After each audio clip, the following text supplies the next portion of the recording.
Ako nila subang Di mo na ang subang ng gambal, no? Last na yung mga gambal, bro. Kaya una si Pastor. Oo. Ate, sige. Wala man gid nagprotesta si Pastor Mendres day sa pagka-leader ng St. Peter. Buot silingon, jutay nila ni nga tikdol, pati na siya, si St. Peter is the leader among the leaders, no? Kaya tuwad wala ka di siya nabasa sa Biblia, nga mas labaw pa kay St. Peter sa New Testament, wala siya nabasa. Mas siling gabi si Paul. Paul is a late comer, no? Johnny come lately. He was not even accepted by the Jews. That's why he went to the Gentiles, no? He became the apostle to the Gentiles.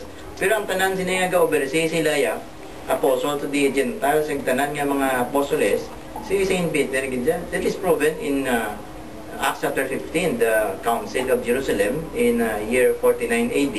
Hindi masolve to mo. Si James siya sa Jerusalem niya, gasiling siya nga, kanaman, i-circumcise kanya mga Gentiles, no? Si Paul para sa mga Gentiles, hindi na i-circumcise, hindi sila kasolve sila kagalingon.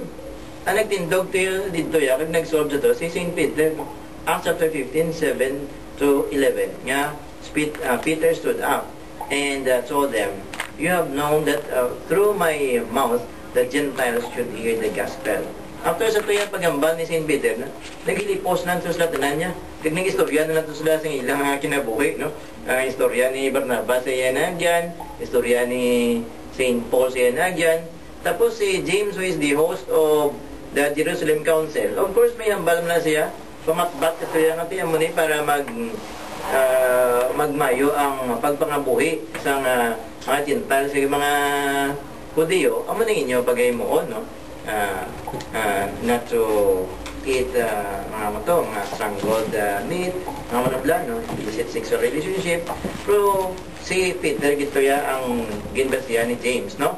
Kaya ni James, no? According to Simon Peter, amo ni, no?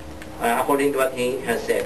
So si James mismo, the Bishop of Jerusalem, nag-concur, nag-agree kay Peter, no?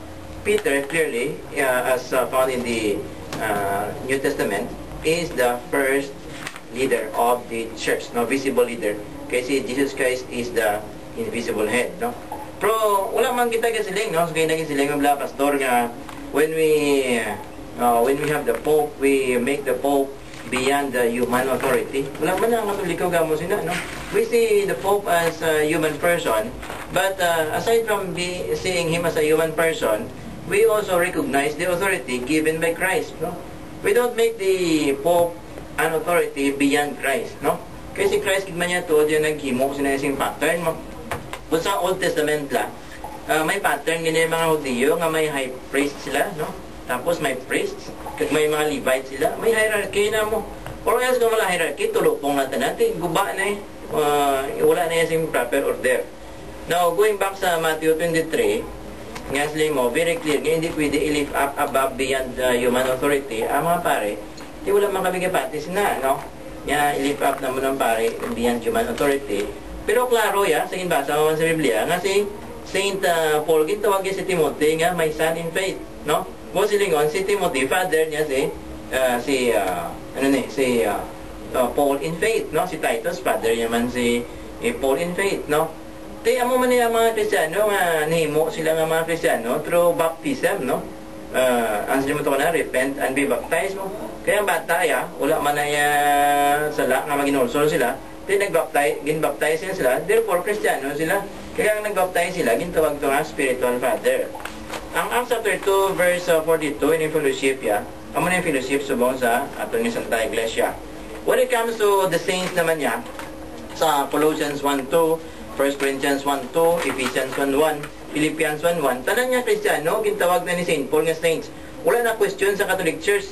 Kaya ang aton lang Apostles' Creed, nga siling, I believe in the communion of saints.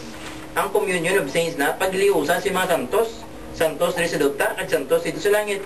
Pero among the saints nga tumuloon ni Kristo, mayroon kita ginatawag nga canonized saint, no? Nga gin-recognizing simbahan nga exemplary, heroic ang ilang acts para sa ato nga Pilipino. Mga Pilipino mangita, pero among Filipinos mayroon yung heroes. So amo na lang kinanglan inang heroes na example na sa aton pagpangabuhi, agud ma-encourage kita, ma-inspire kita sa pagsunod pagin sa ila. Sa Revelation 2, ang mga churches to, nga gintukod ni Kristo, mga saints man to, pero anong sila ni anong sila ni Jesus Christ?